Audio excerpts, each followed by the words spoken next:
Morning team, it is Tuesday morning and I'm here to give you an update on the 56 Thunderbird sprint build. So progress is good. It is definitely going to be a sprint to the finish. I just wanted to show you guys what this looks like post 2K. So it's had about 24 hours of set, and what you'll notice of course is a ton of embedded schmuck. So there's a lot of stuff right here, and it's not so bad on the sides. There's like maybe 1 to 2, and the hood looks pretty good. And what I have to do, and I'm not going to do this morning, I'm probably going to save it for tomorrow afternoon, is what's called a wet sand. So I'll get in there with a 6000 grit sandpaper and a little bit of water and maybe even a little bit of dish soap, and I'll just start sanding in a single direction. And then the next piece is I'll take the next step up and go the other way and continue on. I ordered some polishing compounds that are Mr. Hobby finishing whatnots from Spray Gunner on Monday morning. I don't know if they're going to get here in time, but that's okay. I think I've mentioned this before in some other builds. I'm big into detailing cars as well. So I have some stuff, especially I used to have a black 2003 Mercedes, and there's a special polish / compound formulated for black finishes. So I might take a snip off of one of my rotary pads that I don't use and use that to kind of like polish it up after I get done with my wet sanding. But I'm pretty confident this finish should come back. The Splash 2K stuff is pretty incredible. It smells like the devil, but it goes on relatively easy and it looks incredible. I guess the one piece here, this was pretty obvious to me why these came about. I shooting my splash paint in a rush on Sunday. I didn't really notice, and I'm a pretty seasoned-ish painter, I guess, and I'm kind of mad at myself for not catching this, but the splash comes out of, sometimes can come out really thick, so it is pre-mixed. But that being said, you know, always be on the lookout and kind of test the viscosity before you put it through your airbrush. I clearly saw it was a little too thick, and I just pressed ahead and I upped my PSI, and that was a really bad decision. I should have paused for a moment and used some Mr. Color leveling thinner and thin this out just a little bit before putting it on, because lo and behold, after a couple passes, I didn't notice there was buildup on my tip, because I have not had buildup in the longest time after really heavily thinning my airbrush. And I paused for a second, you know, started my spray on this side, it came over, and then bang, it shot all over here.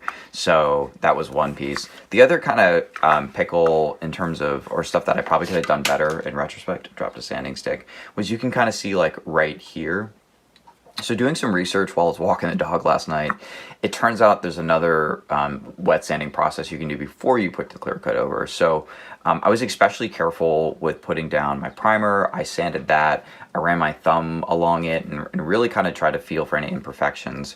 I put my paint down, and I assumed you couldn't do that with paint. I kind of treat paint somewhat as a special, you know, thing that not to be touched or disturbed. But you can actually wet sand paint. So maybe the next car that I paint, I'm going to definitely have a little bit more time on my hands, and I'll kind of feel out the paint just a little bit better to avoid this, so I don't have to do, or I can minimize any kind of wet sanding. But TBD on the wet sanding. I'm going to cut and I'll show you guys some of the other stuff that I'm working on. So this morning, I'm going to try to get rid of the chrome, and I'm going to use Cred Cutter. There's a bunch of other products out there. There's purple product. People use oven degreaser. I did not have that available, and again, kind of a sprint build, just trying to make it happen with what I got. I'm going to try this. It should work just fine. I'm going to use one of my parts bins that's a little bit longer and a little bit shallower, so I can kind of minimize the amount that I put in here. I also left some of the really small parts on the sprue still, so they wouldn't get lost. And then the plan is once they come off, I'll go ahead and put it on a little piece of cardboard with some painter's tape and paint it from there. You guys will have to excuse the handheld. So I'm over here by the work sink, which you guys don't see, and it's only been in for probably like 5 or 10 minutes, but you can already see it working. And just hanging out here now, it's actually kind of fun to watch. Like if you just stick around for like a sec, you'll see that tip right there just slowly start to dissolve. So that's cool. This worked fantastic. I'd read about like oven easy off, putting in a plastic bag overnight, and purple power, but like no kidding, I used some of this Cred Cutter. I don't know if it's a product or the sprue, but this started to work in seconds. So I've got this, I got my work sink. Another big piece too is I always have these little drains in here, because when I used to run my airbrush in here, one time I lost a tip for a buddy when I was cleaning out his, so that's important to keep along. And then I've got a whole bunch of little fun tools too. So this should be pretty quick. I'm gonna stick here because once I get this done, I can get all of my painting stuff prepped, and then I can just kind of blast through and get everything done in one conceivable paint session. But last update before I kick off and close out this Tuesday. I might actually get some stuff done tonight, TBD though. And I got to start work. So the degreaser worked phenomenally. It worked really well. Again, it just took a couple minutes and then I ran it underwater. One great lesson learned though, I would have taken a gallon Ziploc bag and put my degreaser in there and then shaken it up and left the whole sprue on versus cutting parts out. This was kind of tricky to get these individual pieces off and cleaned up. So I would have done the whole sprue, cleared all the stuff off, and then cut the parts and done my sanding. So that's a good lesson learned. The other thing that I did this morning was a future dip. So I actually hung on to my bottle future instead of getting rid of it to work on the windshield. So the windshield had some really interesting attachment points here, and I cleaned those off and I used a whole bunch of different grits of sandpaper to get this down to include wet sanding. And then instead of dipping it, I actually just poured it over top of it so I didn't have to, kill most of the bottle just to submerge this. And it worked pretty well. It's kind of hard to see. There are some scratches, but I'm okay with it. It was a really good lesson learned. This is the first time I've done a canopy dip. So if I have a little bit more time and I'm a little bit more patient, I can definitely get in there. Yeah, it's kind of easy to see the scratch. There you go. That looks scratchy. But yeah, this process worked pretty well. So sandpaper, wet sand, and then pouring this over top, and this looks passable. I'm gonna let this dry probably for a day and then switch the clip on the other side and then give it another pour. So this little corner where I have the alligator clip gets it. But this is my Tuesday. This is everything I got done in an hour. I'm pretty happy, pretty impressed. All right, y'all, update on my sprint build, the 56 Thunderbird. So last time I left you guys off with the clear coat, it had been put down and I think I was okay with it. I didn't actually rewind to kind of figure out where I was, but there was definitely some blemishes. So I wanted to really try doing some wet sanding. And what you don't see here was a basin that I had with a tiny, tiny bit of dish soap. And what I did was, there was some, and I think I pointed them out in the other video, some parts here, and some little kind of speckling on the back. I have these Micro Mark, I think it's called like a detailing or sanding kit. I'll try to include a link in the description. So what this is called, it's actually called Micro Mesh. And what you'll see here is a series of sanding grits that progressively start from 36 and go all the way up to 12,000. There's also some other ones on the other side that I didn't use. I didn't dare go below 3,600. I've actually heard that you're supposed to start at 6,000, but I had some really kind of aggressive work to get after. So just kind of progressively starting with this, I used it on my thumb and my index finger and wrapped it around and went like this. But what I found actually worked a lot better was I have these old makeup sponges that I don't use anymore. I used to use them for weathering, but just to take the flat end like this and to wrap it, and it worked a heck of a lot better and went a lot faster. Unfortunately, I didn't think of this until towards the end when I got to 8,000 and 12,000, but that saved a lot of time. So tonight, it is the night before this thing is effectively due, and I'm going to try to get this thing polished out. What I'm using in lieu of some of the Tamiya and some of the Mr. Hobby products, which I do have the Mr. Hobby stuff on the way, and the Tamiya sponges, but until they arrive, I'm going to try my car stuff. So this is Blacklight. It's a hybrid radiant finish. I used to have a 2002 Mercedes C320 wagon. It was old and the paint needed a ton of care. When I first got it, I actually used this to cut into the paint and to level it out, and it looked phenomenal. The only kick in the butt with the Mercedes was I had to constantly keep waxing it to keep it maintained and shiny. The paint was very old.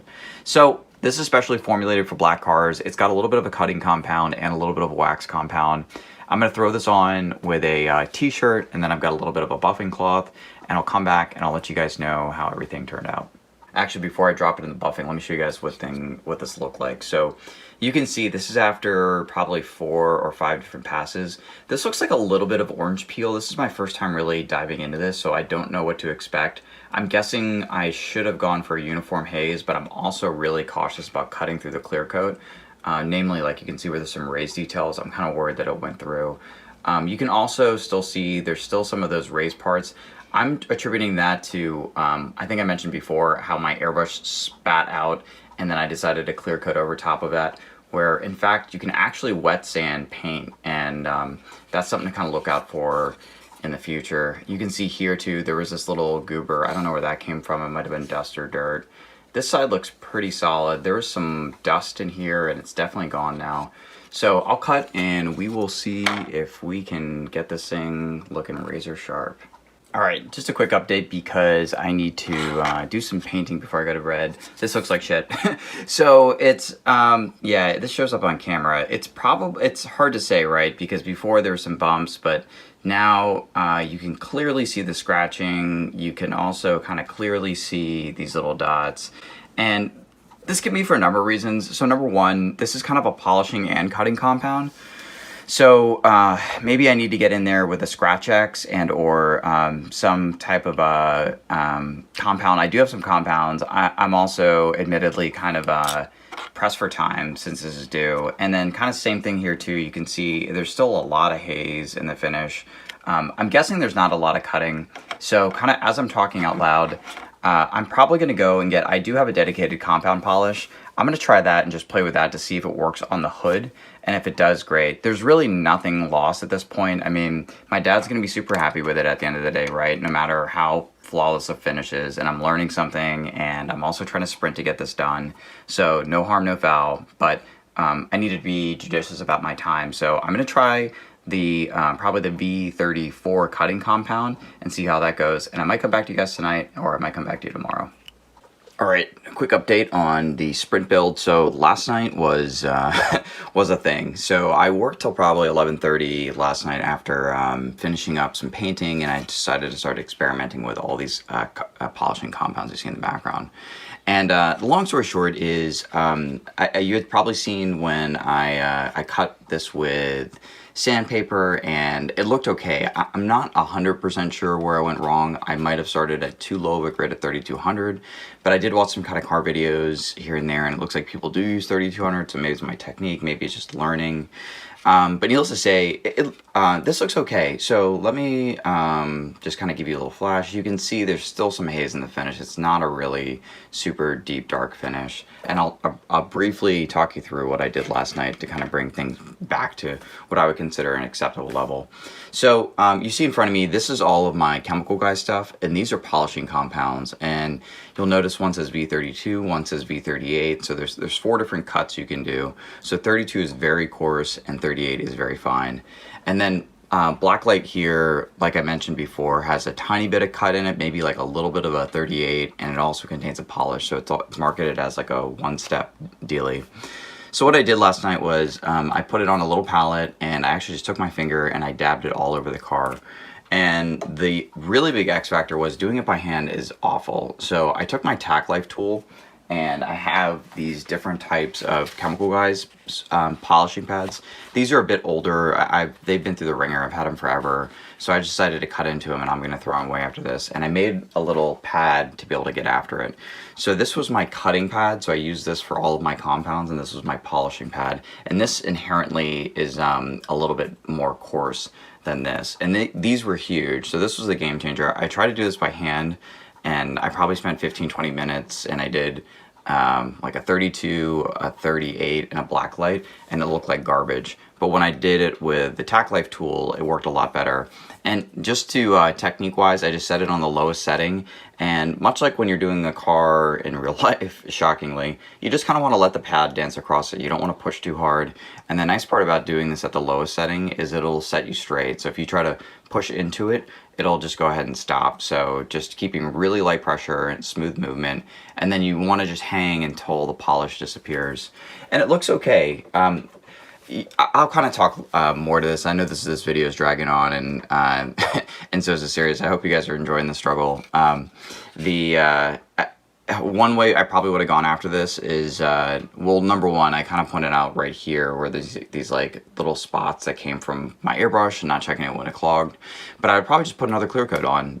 It seems like a lot of the car modelers, after they put their first clear coat down, they'll do a wet sand, and then they'll do another clear coat. And so potentially that would kind of resolve a lot of the issues. I do not have time. I'm giving this to my dad at 4 p.m. today.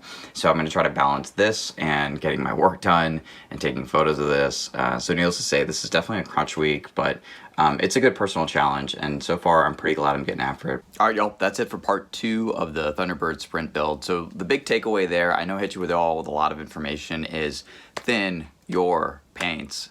Thin your paints. That was my critical error. I did not thin my black paint. As you heard in the video, I shot and it splattered all over it. So that stunk, and then it caused a bunch of percussive effects that I just kept on trying to work my way out of. And you saw towards the end with the polishing compound how I was able to work through it. But You know, overall, could I have done better? Absolutely. And I hope you guys learn from these mistakes. Along with that, I'm also gonna put some comments in there to kind of like map out what my ideal state would be so that you can kind of take those notes and go forward. And I hope it generates a bunch of good discussion down in the comments. As always, make sure you're subscribing. I'm trying to drop these videos every 2 weeks and keeping pretty good pace with that. And certainly leave a like if you're into this video. I've also got a Patreon if you want to head over there and leave something in the tip jar. I'd really appreciate that. I hope whatever you guys are getting after, whatever you guys are doing, whatever you guys are working on, you're out there and you're making it macho. Thanks for tuning in. I'll see you next time.